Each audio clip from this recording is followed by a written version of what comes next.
François Villa voulait dire quelques mots de conclusion de ce colloque et j'imagine parler des perspectives. Je ne pas, j'étais prévu. Voilà, oui c'est vrai. Et même tu étais prévu avec Céline Lefebvre, malheureusement. À propos de la question qui était posée là, allez voir les deux films de Thomas Nicky, Hippocrate et Première année. On comprend pourquoi on a tant de mal à reformer les médecins qui ont été déformés humainement par des études qui les brisent tout de même. Hein, parce que quand on voit ces films, c'est de la maltraitance d'étudiants. Alors, je ne vais pas vous dire, je vais être bref, parce que quand on dit ça, en général, on ne l'est pas. La première chose que je voudrais, c'est vous remercier d'être encore là, parce que certains d'entre vous sont là depuis un bon moment et qu'on commence tous à être fatigués avec ce moment particulier de fin de colloque, la difficulté de se séparer et le moment dépressif qui s'en suivra et tout ce que vous voudrez. La deuxième chose, c'est vraiment mon infini regret que mon acolyte, compère et commère Céline Lefebvre soit pas là, puisque quand nous nous sommes engagés tous les deux en 2013 dans la tentative de monter ça, on ne s'attendait pas à que ça donne les résultats que ça a donné, même si on l'espérait, et qu'on s'est depuis le début bien amusé, bien enrichi, donc c'était fort intéressant. La troisième chose, c'est que je voudrais remercier les conférenciers, parce qu'on avait vraiment donné un cahier de charge qui était dire qu'est-ce que le programme La Personne en médecine avait permis de faire, et de le dire, je dirais, en montrant l'arrière-cuisine, le laboratoire, les mains dans le moteur, et je trouve que dans l'ensemble, à quasiment 100%, tous les collègues ont joué le jeu. C'est-à-dire qu'on n'a pas été simplement dans se féliciter, je ne sais quoi, mais montrer toutes les difficultés que pose la démarche interdisciplinaire et de s'exposer à un champ où tout de même, je l'évoquais à propos des médecins, la souffrance est aux commandes, est au premier lieu, la vie et la mort sont là continuellement, et c'est tout de même les lieux où à la fois il y a une grande richesse humaine, mais on a affaire tout simplement à notre détresse fondamentale et à notre impuissance face aux urgences de la vie. Donc je dirais c'est un lieu difficile.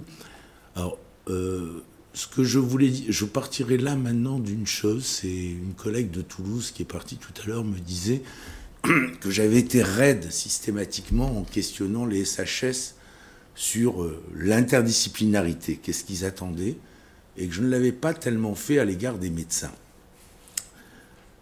Alors je dirais c'est volontaire. Parce que je crois qu'il n'y aura d'interdisciplinarité que grâce au SHS. Nous sommes les seuls qui sommes appareillés intellectuellement et par l'ensemble de nos préoccupations à développer cette méthodologie-là. Je ne dis pas qu'il n'y a pas des médecins qui ne sont pas capables de ça, mais leur formation ne les prédispose vraiment pas à ça et les a même déformés à ce type d'approche. Je vous donnerai un exemple. J'ai un voisin généraliste qui est un généraliste remarquable, qui m'envoie une vieille dame de 92 ans pour une psychothérapie.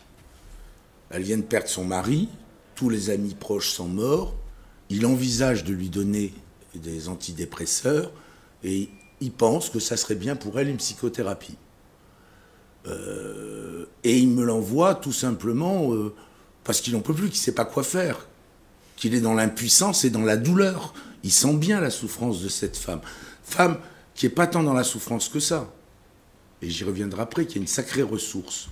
Bien évidemment, la première chose que je vais dire à cette dame, c'est « Madame, si vous n'étiez pas un peu triste et un peu dans l'inconfort, je serais très inquiet. Et là, je penserais que vous êtes malade. » Parce qu'effectivement, à l'âge qu'elle a, se retrouvant seule, heureusement qu'elle est triste. Heureusement qu'elle a une vision un peu lucide, qui est celle du condamné qui s'en va à la guillotine le lundi matin et qui dit « la semaine commence bien hein ». Elle est dans cette situation-là, la semaine commence bien, c'est-à-dire elle touche à sa fin. Alors, cette femme, par contre, je ne l'ai pas envoyée bouler. J'ai bien entendu qu'elle avait plus d'amis, plus de contemporains avec qui parler, qu'elle n'avait pas envie d'embêter ses petits-enfants et ses enfants de toutes ses peines, mais qu'elle avait besoin de converser avec quelqu'un qui serait prêt à parler avec elle. Et donc on a mis en place une conversation ordinaire, hein, où j'ai beaucoup appris. Je pense que je ne lui ai pas été inutile. Je ne sais pas si elle a appris beaucoup de moi, mais moi j'ai beaucoup appris de sa volonté, de sa détermination à rester en vie. Alors je dis ça parce que c'est là où est l'interdisciplinarité. Les médecins en général, quand ils pensent aux autres disciplines, c'est parce qu'ils sont dans l'impasse, ils sont dans la détresse, et ils nous appellent comme la cerise sur le gâteau, comme l'éboueur de service, le tout à l'égout. Et c'est à nous de leur montrer que dans leur lieu d'impuissance, de détresse, d'insavoir, c'est une vraie force. C'est là que commence la recherche. C'est là que se niche le savoir le plus fondamental. Hein, le savoir de ce qu'on ne sait pas encore, mais dont on est porteur. Et donc je crois qu'il n'y a que les sciences humaines qui sommes formées, je dirais, à être... Alors, je le vois bien pour avoir été gouvernant de cette université, y avoir travaillé. Les scientifiques font des réunions en 1 heure, arrivent vite aux conclusions. Les médecins commencent à discuter, vous disent « il faut que je parte, j'ai des patients et j'ai des choses à faire ». Et nous, les sciences humaines, on peut commencer une réunion à 6 heures du soir et le soviet suprême finit à 2 heures du matin, on n'a rien décidé, ou ce qu'on a décidé, on va le reprendre le lendemain dans un nouveau soviet en remettant tout en cause. Alors ça peut devenir néfaste, mais on a aussi une capacité de mettre les questions en abîme et de porter cet abîme qui parfois est aussi très fécond et très heuristique.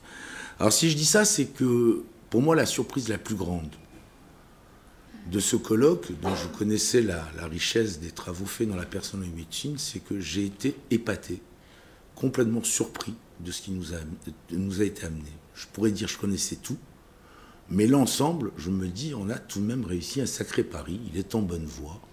Je me suis rarement ennuyé dans le colloque, ce qui est tout de même un très bon signe. Il n'y a personne qui dit que j'ai eu un moment post-brandial hier à midi, mais bon, ça, c'est l'âge. Donc j'ai été très impressionné de ça, et je me suis dit d'ailleurs que par rapport aux perspectives, peut-être qu'il faudra réfléchir à comment on a plus souvent des moments de restitution comme ça, des moments d'étape où on prend la mesure de ce que les autres ont fait. Ce qui d'ailleurs nous permettrait de mieux travailler sur les perspectives. Moi, ce à quoi j'étais sensible, je partirais d'aujourd'hui, c'est que je crois que vraiment notre logique, c'est que la maladie, c'est pas déficitaire, c'est pas que de l'altération, c'est pas que de la souffrance. La maladie convoque toutes les capacités de vivre et toutes les ressources de vivre. Et c'est vrai que ça m'a rappelé une chose. Moi, quand je travaillais en gériatrie, il y a eu un moment clé qui était lié à la fois à la rencontre des patients et à la lecture de La Fée Carabine de Daniel Pénac. C'est quand je réalisais que l'exergue du père de Daniel Pénac était vrai. Il dit vieillir, c'est la seule façon que j'ai trouvé de ne pas mourir jeune. Et à ce moment-là, je dirais, mon rapport à la clinique gériatrique a changé. J'ai arrêté de penser que la mort était la conséquence du vieillissement. Et j'ai réussi à comprendre que tant que les gens vieillissent, c'est qu'ils sont capables d'échapper à la mort. Et que donc les formes du vieillissement sont autant d'inventions singulières, sont autant de solutions qu'ils fabriquent, même les formes les plus pathologiques. Il faut être capable d'entendre la détermination et la force à rester en vie, dont ça témoigne, et l'inventivité des gens. Inventivité parfois tragique, souffrante, tout ce qu'on voudra, mais quand on prête attention à ça, il y a déjà quelque chose qui a fondamentalement commencé à changer. L'autre chose, c'est sur les représentations et tout. Il y a une histoire dont je demande à certains de m'excuser parce qu'ils l'ont entendue, mais que j'aime bien. C'est Sarah qui est très très malade. Elle a un cancer terminal. Elle pue. C'est une charogne. Son corps est en décomposition. Et Abraham, qui l'aime, lui dit « Mais qu'est-ce que je peux faire pour toi, Sarah ?» Et Sarah lui dit « J'aimerais bien que tu me fasses l'amour encore une fois. » Et Abraham surmonte toutes ses réticences, toute sa répulsion. Il fait l'amour. Ils refont l'amour. Elle va mieux. Il continue à faire l'amour, elle guérit.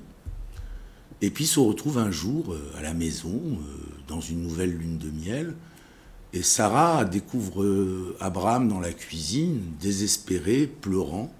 Et elle lui dit « Mais qu'est-ce que tu as, Abraham? Pourquoi tu pleures? Tu te rends compte, notre vie a recommencé. » Et Abraham lui dit « Mais tu te rends compte, si j'avais su, j'aurais pu sauver maman. » C'est pour vous dire toutes les représentations, tous les bousculages, tout ce qui est derrière la notion de maladie, de guérison, tout ce qu'on peut se raconter et qu'il faut prendre en considération. Parce qu'en plus, peut-être qu'Abraham a raison. Allez savoir. Bon, je n'ai pas dit qu'il fallait qu'il fasse l'amour avec sa mère, pas ça. Hein.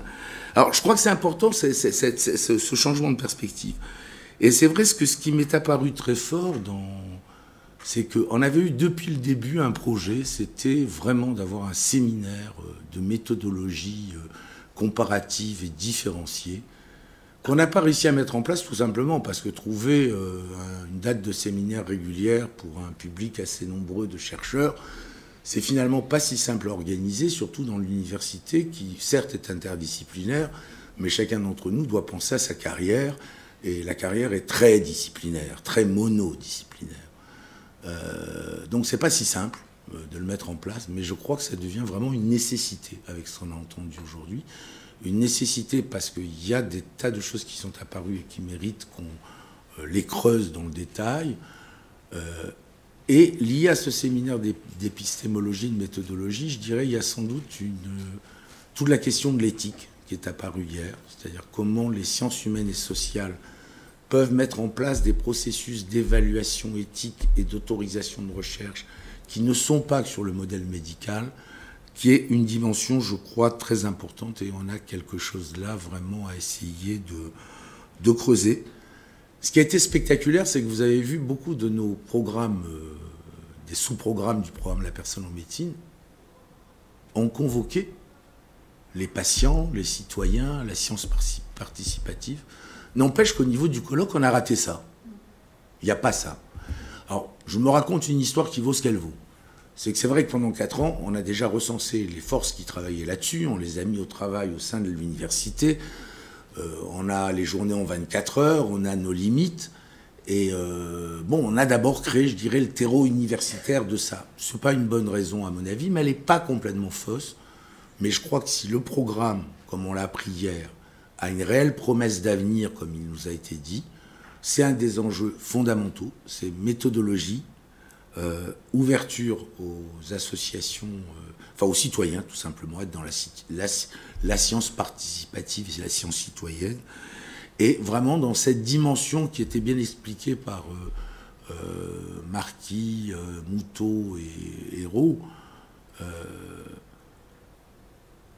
Les chercheurs ont une expertise, mais ne sont pas des experts. Il ne faut pas se prendre pour des experts, il ne faut pas devenir des experts.